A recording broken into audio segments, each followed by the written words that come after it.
Hi hello, ഞാൻ രഞ്ജു. മാർജിനാലിയ ചാനലിലേക്ക് പ്രിയപ്പെട്ടവർക്കെല്ലാം സ്വാഗതം.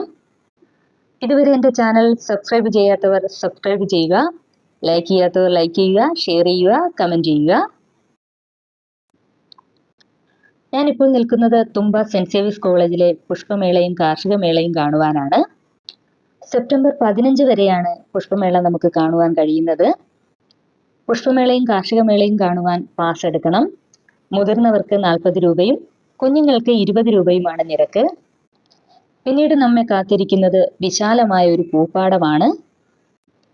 എത്ര കണ്ടാലും മതിവരാത്ത ഒരു പൂക്കളുടെ ലോകം നമ്മെ സ്വാഗതം ചെയ്യും. പുഷ്പങ്ങളുടെ ഉത്സവം കാണാൻ തുമ്പ സെൻറ് സേവിയർസ് കോളേജിലേക്ക് ജനങ്ങളുടെ പ്രവാഹമാണ്. അവിടെ നമുക്ക് ഒത്തിരി ഫോട്ടോസും വീഡിയോസും എടുക്കാം. കാർഷിക മേളയും അവിടെ തന്നെ നടക്കുന്നുണ്ട്. പക്ഷെ എനിക്ക് പൂക്കളെ ഒത്തിരി ഇഷ്ടമായതുകൊണ്ട് ഞാൻ അധികവും ഫോക്കസ് ചെയ്തത് പുഷ്പങ്ങളെയാണ്. പൂക്കളുടെ വീഡിയോസും ഫോട്ടോസും ഒത്തിരി എടുത്തു. ഒരു നല്ല അനുഭവമായിരുന്നു ഇന്നലെ. അപ്പോൾ നിങ്ങൾ പ്രിയപ്പെട്ടവരെയും കൂട്ടി ഈ പൂക്കളുടെ ഉത്സവം കാണാൻ തുമ്പ സെൻറ് സേവിയർസ് കോളേജിലേക്ക് പോവുകയല്ലേ? അപ്പോൾ ഓക്കെ, അടുത്ത വീഡിയോയുമായി ഉടനെ കാണാം. Take care, by.